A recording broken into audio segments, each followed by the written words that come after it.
أبون بشمايو نثقى داش شموخ تيثي ملكوثوخ نهوي صبيونوخ أي كانوا دبشمايو أوف برعو هبلان لحمو تسنقونان يومونو وشبقلان حوبين وحطوهين أي كانوا دوف حنان شبقن الحايوبين ولو تعلان النسيونو إيلو فاصولان من بيشو آمين.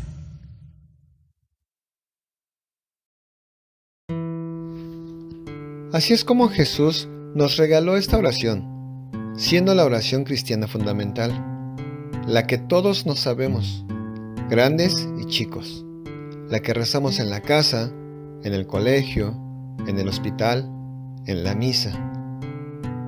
A esta oración también se le llama oración del Señor, porque nos la dejó Cristo, y en esta oración pedimos las cosas en el orden que nos convienen, no como las quiere el hombre, sino como Jesús sabe que es lo mejor para nosotros.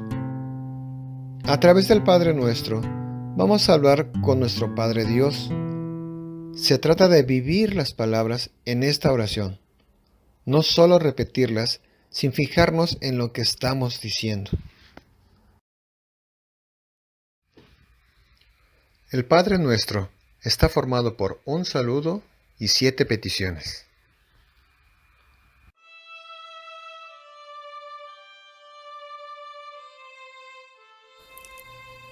Padre nuestro que estás en el cielo. Con esta pequeña frase nos ponemos en presencia de Dios para adorarle, amarle y bendecirle. Comenzamos reconociendo que hablamos con Dios, nuestro Padre. Somos parte de su gran familia. Como somos sus hijos, podemos hablar directamente con Él, sin necesidad de intermediarios. Nuestro Padre amado nos escucha y podemos acercarnos a Él con toda confianza en cualquier momento.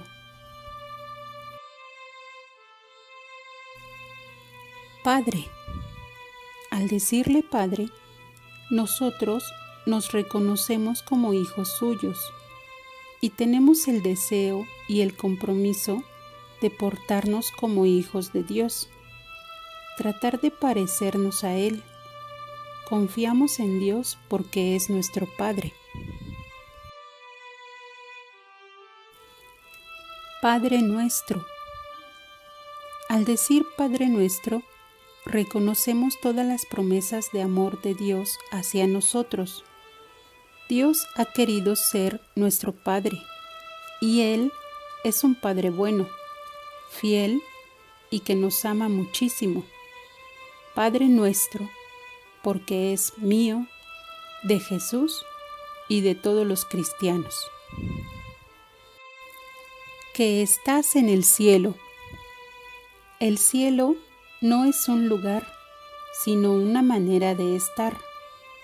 Dios está en los corazones que confían y creen en Él. Dios puede habitar en nosotros si se lo permitimos. Dios no está fuera del mundo, sino que su presencia abarca más allá de todo lo que podemos ver y tocar. Las 7 peticiones. Después de ponernos en presencia de Dios, desde nuestro corazón diremos 7 peticiones. Las 3 primeras son para dar gloria al Padre. Son los deseos de un hijo que ama a su Padre sobre todas las cosas. Las 4 últimas le pediremos su ayuda, su gracia. Santificado sea tu nombre.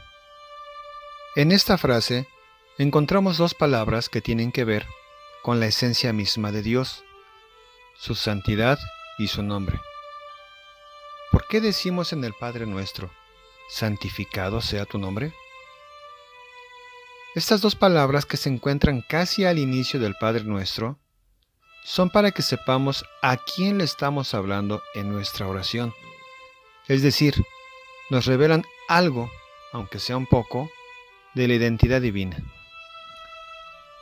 Santificado viene de santo. Es importante recordar que nosotros como católicos tenemos tendencia a entender la palabra santo como unión, en el sentido de estar unidos con Dios. Es muy importante que sepamos hacer la diferencia entre el mundo sagrado, donde Dios se manifiesta, y el mundo profano, que es donde estamos acostumbrados a vivir. A Dios no debemos confundirlo con las personas, cosas o cualquier otro objeto o ser viviente que nos rodea. En resumen, con lo profano. Dios es santo. Significa que es diferente a cualquier persona u objeto que yo pueda ver, pensar o imaginar. Dios es más grande de todo aquello que yo pueda pensar, diría San Anselmo.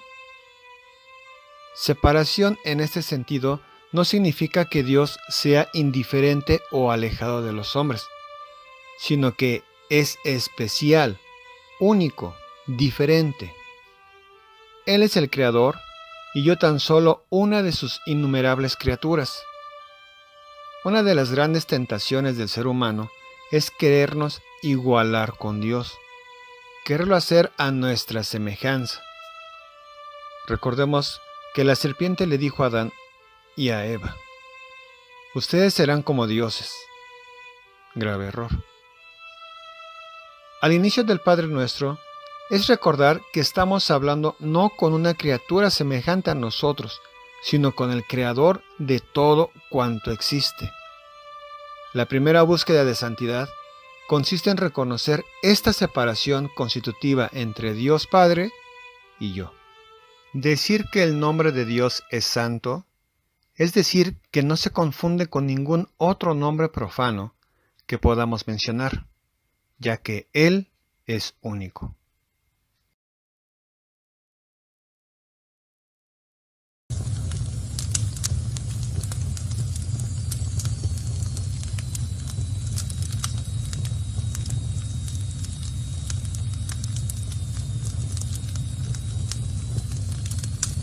¿Quién soy yo para que vaya al faraón y saque de Egipto a los hijos de Israel?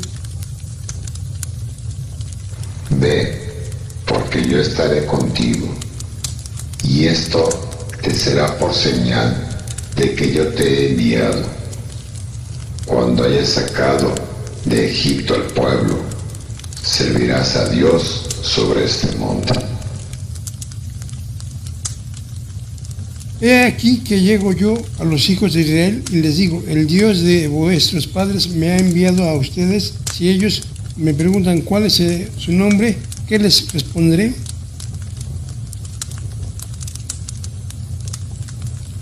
Yo soy el que soy. Así dirás a los hijos de Israel: yo soy, me envió a ustedes.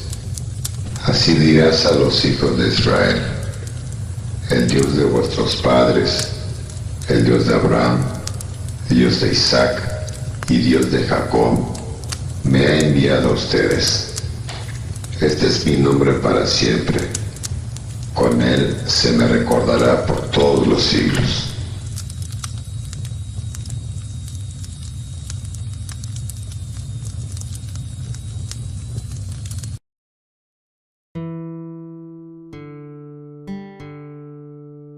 Nombrar a alguien o algo es de cierta manera conocerlo. El nombre de Dios es el único que escapa al conocimiento humano. En este sentido, es interesante recordar que la historia de nuestra fe comienza con Abraham, Isaac y Jacob. Los patriarcas siguen a un Dios invisible, solo una voz, del que no se sabe ni siquiera su nombre. Hasta el libro del Éxodo, es cuando los israelitas, que ya se han multiplicado en Egipto, que Dios les revela su nombre, porque Moisés se lo pide. Si los hijos de Israel me preguntan, ¿cuál es tu nombre?, ¿qué les respondo? Y el Señor le contesta, yo soy, yo soy. Oración. Oh Señor, ayúdame a dirigirme a ti, no solo con amor, sino también con respeto. Que las palabras, santificado sea tu nombre, me recuerden lo grande y majestuoso que eres, y que sin embargo, tu santidad no sea para mí causa de miedo, sino deseos de buscarte. Amén.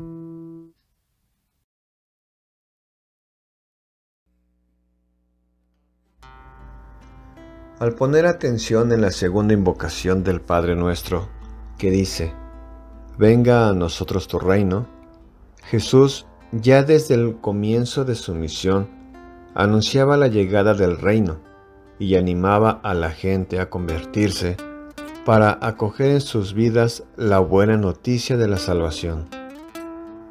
En un mundo marcado por el pecado y el sufrimiento, le rezamos a Dios con la expresión, venga a nosotros tu reino, en donde le pedimos a Dios que no se aleje de nosotros y que lo necesitamos. En sus parábolas, Jesús enseñó que el reino de Dios crece y se propaga con paciencia y mansedumbre, que a pesar de tener una apariencia humilde como un grano de mostaza o un poco de levadura, lleva dentro una fuerza capaz de transformar los corazones y el mundo. Él es como el grano de trigo que cae en la tierra y muere para dar mucho fruto.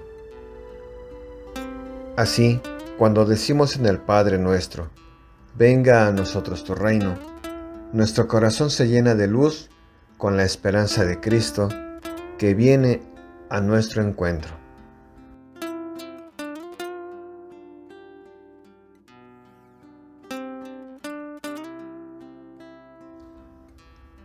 Dios es soberano. Su voluntad no puede ser frustrada. No ocurre nada que sea más allá de su control. Esta comprensión de su voluntad soberana no implica que Dios cause todo lo que suceda. Por el contrario, esto reconoce que, porque Él es soberano, Él debe, por lo menos, dar permiso o permitir que pase lo que pase.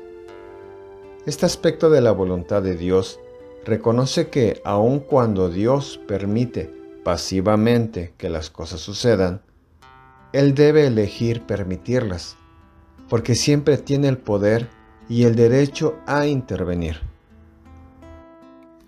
Dios siempre puede optar por autorizar o detener las acciones y eventos en este mundo. Por lo tanto, al permitir que sucedan las cosas, son su voluntad en este sentido de la palabra. Mientras la voluntad soberana de Dios es a menudo oculta para nosotros hasta después de que suceda, hay otro aspecto de su voluntad que es claro para nosotros: su voluntad perceptiva o revelada. Como su nombre lo indica, esta faceta de la voluntad de Dios significa que Dios ha elegido revelar algo de su voluntad en la Biblia. La voluntad perceptiva de Dios es la voluntad declarada de Dios sobre lo que debemos o no debemos hacer. Por ejemplo, debido a la voluntad revelada de Dios, podemos saber que es la voluntad de Dios que no robemos, que amemos a nuestros enemigos, que nos arrepintamos de nuestros pecados y que seamos santos como Él es santo.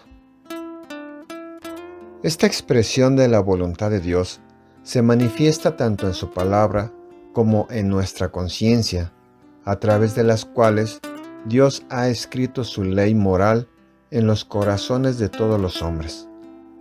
Las leyes de Dios, sí escritas en la Biblia, o en nuestros corazones son vinculantes para nosotros. Somos responsables cuando las desobedecemos. La comprensión de este aspecto de la voluntad de Dios reconoce que, si bien tenemos el poder y la capacidad de desobedecer los mandamientos de Dios, no tenemos derecho a hacerlo. Por lo tanto, no hay excusa para nuestro pecado, y no podemos afirmar que al elegir el pecado estamos cumpliendo simplemente el decreto soberano o la voluntad de Dios. Judas estaba cumpliendo la voluntad soberana de Dios en traicionar a Cristo, al igual que los romanos que le crucificaron. Sin embargo, eso no justifica sus pecados. Ellos no eran menos malignos o traicioneros y fueron responsables de su rechazo de Cristo. A pesar de que en su soberana voluntad Dios permite que suceda el pecado, aún estamos siendo responsables ante Él por el pecado. Si no tenemos cuidado, podemos fácilmente llegar a preocuparnos e incluso obsesionarnos con encontrar la voluntad de Dios para nuestras vidas. Sin embargo, si la voluntad que estamos buscando es su voluntad secreta, oculta o decretal, estamos en una búsqueda vana. Dios no ha querido revelarnos ese aspecto de su voluntad. Lo que debemos tratar de conocer es la voluntad perceptiva o revelada de Dios. La verdadera marca de la espiritualidad es cuando deseamos conocer y vivir de acuerdo a la voluntad de Dios revelada en las Escrituras, y que puede resumirse como: sed santos porque yo soy santo. Nuestra responsabilidad es obedecer la voluntad revelada de Dios y no especular sobre lo que su voluntad oculta para nosotros podría ser. Si bien debemos tratar de ser guiados por el Espíritu Santo, no debemos olvidar nunca que el Espíritu Santo nos conduce principalmente hacia la rectitud y a conformarnos a la imagen de Cristo para que nuestra vida glorifique a Dios. Dios nos llama a vivir nuestra vida de toda la palabra que sale de su boca. Vivir de acuerdo a su voluntad revelada debe ser el objeto principal o el propósito de nuestras vidas. Para conocer la voluntad de Dios, debemos sumergirnos en la palabra de Dios escrita, saturar nuestras mentes con ella, orando que el Espíritu Santo nos transforme a través de la renovación de nuestras mentes, para que el resultado sea lo que es bueno, agradable y perfecto, la voluntad de Dios.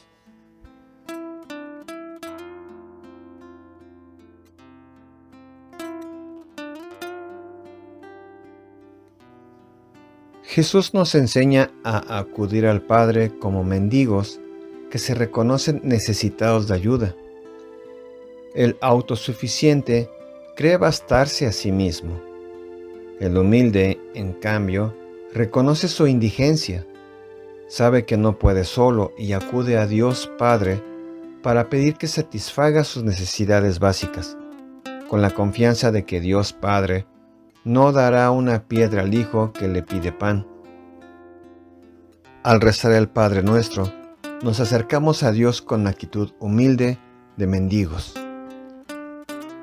Pedimos a Dios que provea nuestras necesidades básicas, como son alimento, vestido, hogar, salud, amor, etc. Algunos que ya las tienen piden que no les falte.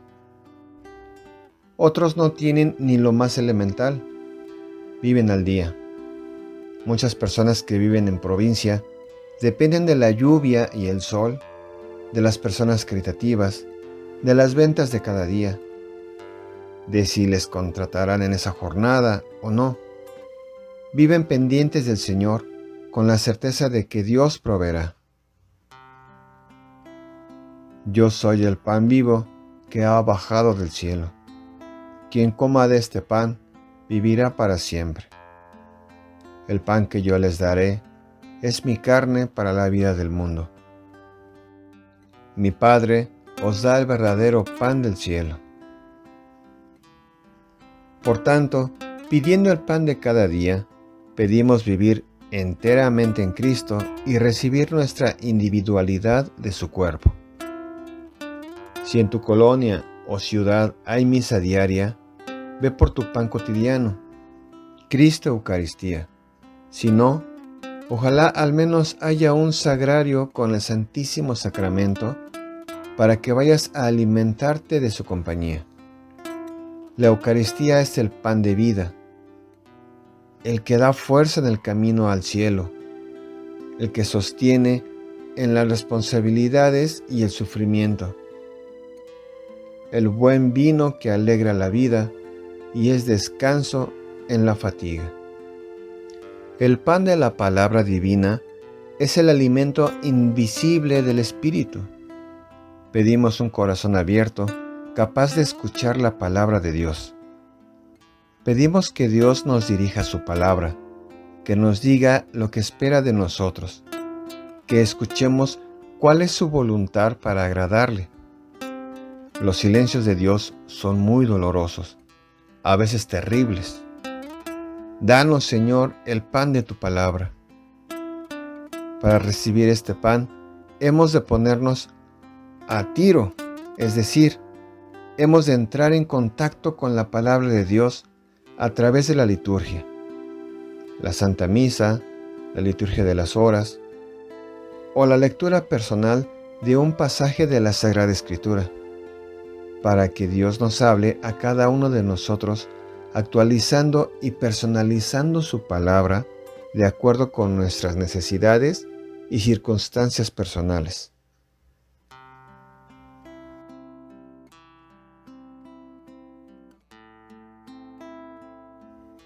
Esta petición es potente, el perdón.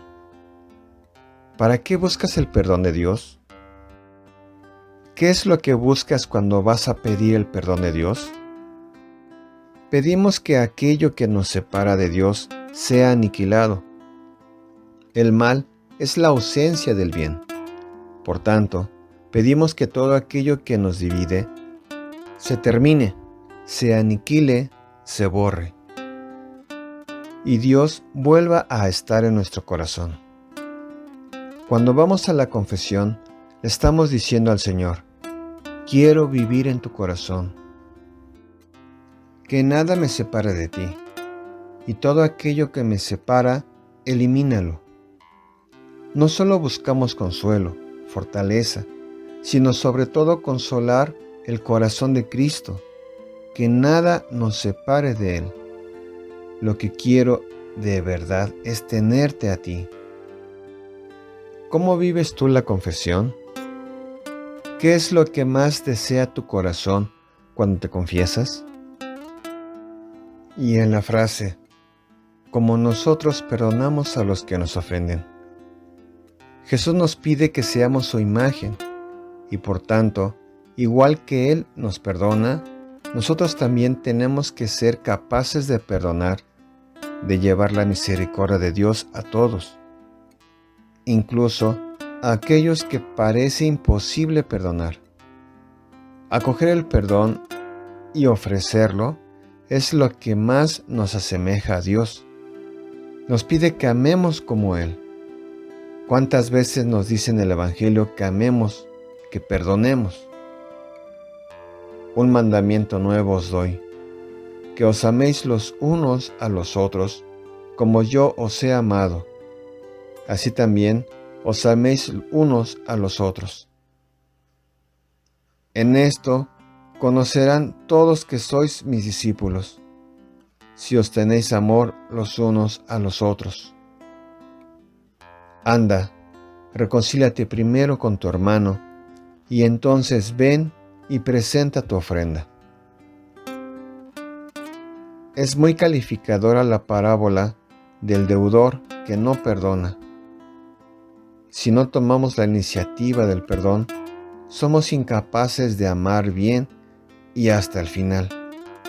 Quien perdona es quien ama más. Es la lógica del amor. Es reconocer que la otra persona te importa. Perdonar con el perdón de Dios y como Él perdona. El que esté sin pecado, que tire la primera piedra. Aquel de vosotros que esté sin pecado, que arroje la primera piedra. E inclinándose de nuevo, escribía en la tierra.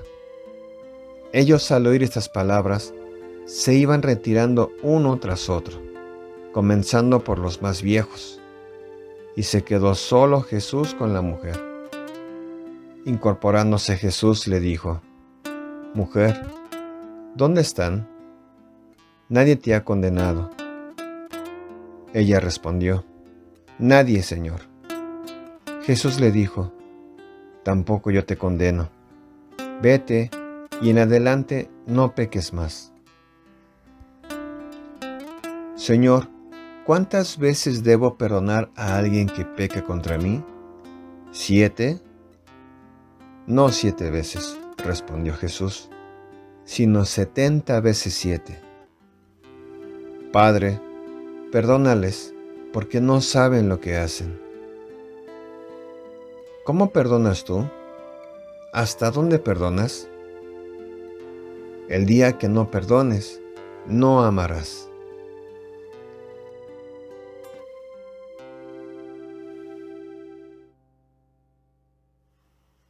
Lo que pedimos a Dios no es que no seamos tentados, sino que no seamos tentados por encima de nuestras fuerzas. Tentaciones las tenemos todos y a cada paso. A veces las vemos venir, otras nos sorprenden como el ladrón.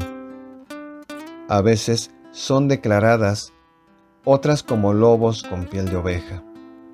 A veces las vencemos, otras nos atrapan y nos hacen daño. Tanto daño. Por eso Jesucristo nos enseñó a pedir: no nos dejes caer en tentación. Las tendencias desordenadas que llevamos dentro son agresivas y son muerte, más las del espíritu, vida y paz. Nos pasamos toda la vida en guerra entre las tendencias del espíritu y las de la carne. La vida del hombre sobre la tierra es una milicia. ¿Por qué permite Dios las tentaciones? La tentación nos ayuda a recordar que somos débiles y vulnerables, que tenemos una naturaleza caída que exige la vigilancia, una flaqueza que necesita del auxilio de la fuerza de Dios. Nos recuerda que de todo ello hemos de ser salvados y nos llena de gratitud y amor hacia Jesús, nuestro Redentor. El sufrimiento que trae la tentación es un modo de reparar por nuestros pecados. La circunstancia de la tentación nos da la oportunidad para confirmarle a Dios nuestra opción por Él. La situación de ser tentados nos ayuda a conocernos a nosotros mismos y a crecer en la virtud. Quien no ha pasado pruebas, poco sabe. Quien ha corrido mundo, posee gran destreza. Cuando combatimos en la tentación y ponemos nuestra fuerza en Jesús, y no en nuestras falsas seguridades, nos hacemos más fuertes y conquistamos la corona que Dios prometió a los que lo aman. El cristiano es un luchador. Cuando deja de luchar, se aleja de Dios. La militancia es indispensable para conquistar la cumbre del ideal cristiano. La tentación nos coloca en la verdad de nosotros mismos y nos permite elevar los ojos a Dios misericordioso, poniendo toda nuestra fuerza en Él, el Dios que no defrauda. No nos dejes caer en tentación. Es decirle: ayúdame, solo no puedo. Por eso, junto con la oración y la vigilancia, Nos fortalecemos cuando intensificamos nuestra vida sacramental. Es Dios quien nos concede las fuerzas que necesitamos.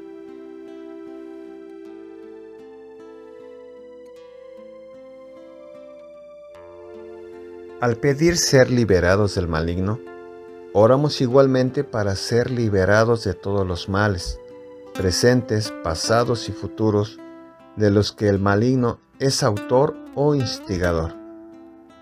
En nuestra última petición, la Iglesia presenta al Padre todas las desdichas del mundo. Con la liberación de todos los males que abruman a la humanidad, implora el don precioso de la paz y la gracia de la espera perseverante en el retorno de Cristo.